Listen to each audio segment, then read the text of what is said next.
Well, first of all, who is Hanna? I think everyone wants to know, who is Hanna? Well, she's this innocent young girl in the woods, and we don't know too much about her, and we learn slowly, as she does, more and more about who she is and who her father is and who her father isn't, and what's about to happen to her. And why is the character Marissa so scared of her? Well, because Hanna represents the past and represents mistakes and represents truth and represents things that are dangerous to Marissa as well. But why is she so dangerous? I mean, she's truth and the past, but what is so dangerous about it? I mean, what do we learn as we watch the film? Well, it's twofold. There's a physical danger that Marissa knows that she's in part responsible for creating this child that's a killing machine.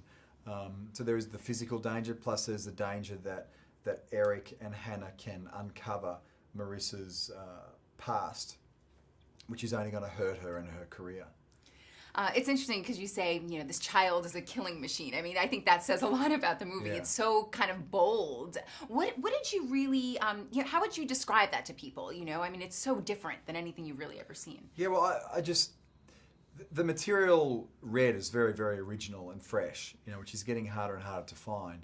And then I was really excited once I spoke to Joe, because I just felt like his interpretation of the material, about it being a fairy tale, but essentially a fairy tale gone wrong, like an adult's fairy tale but for children, was really exciting. And also, his collaboration with the Chemical Brothers, and it really is a director's job to impose a style upon a film, and this is such a director's movie in that sense, and Joe's hand is just so strong, and it was just exciting to be a part of that.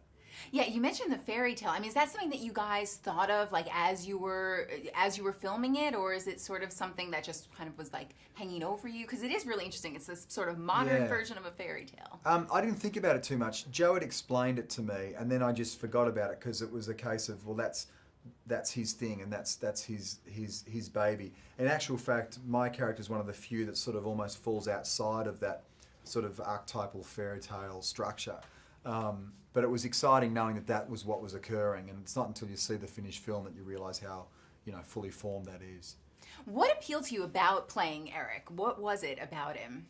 I love the fact that whilst he was very well written, there was a lot of mystery there. There was a lot about Eric that we don't know and that we don't learn about. So it's kind of fun to make up your own history for your character and try and place that, and it's sort of a bit I don't know, it gives you a bit more freedom in a lot of ways, but essentially to play a character who's being so tough on a young girl, but for all the right reasons, was fun as well. Well, and I have to ask you about the fight scenes. I mean, how complicated was that to do, to learn? Yeah. Tell me about that. Well, the fun thing was they were all completely different. Each of the fights that I had, whether they were with Hanna or with other men, were all very, very different, and were almost sort of had their own styles within themselves.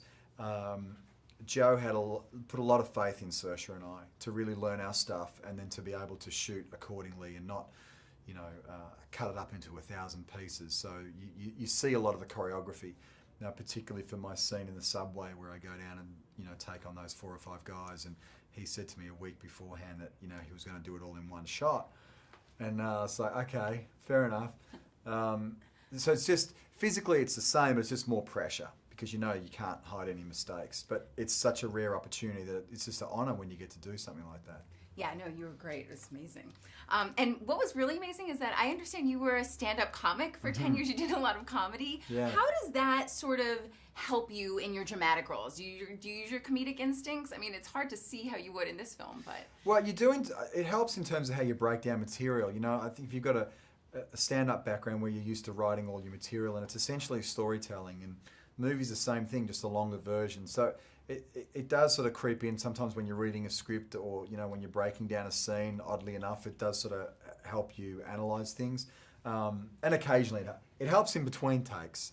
It helps on a set, especially if you've got a cast or director that have got a good sense of humour. It's a nice way to relax. And I heard it was like 30 below when you were shooting. Well, we were in Finland, at the beginning, definitely, and the film runs a full gamut. You know, it's great that the producers enabled us to shoot in all those locations because it makes such a difference. And then last question, what do you think of the Chemical Brothers' contribution to the film? You mentioned them before. Yeah, you know, I remember Ridley Scott said once in an interview that, you know, if directors don't know what kind of music they want to use, they don't really understand their movie. And I thought it was really cool that Joe has this great relationship with the Chemical Brothers, and he said early on that he was going to use this particular style of music, and I think it really influenced the way he actually shot the film. And I think it's the director's job, you know, essentially to inform a tone on a film, and he really elevates the material to such a level, you know, with his skills. So that's really exciting.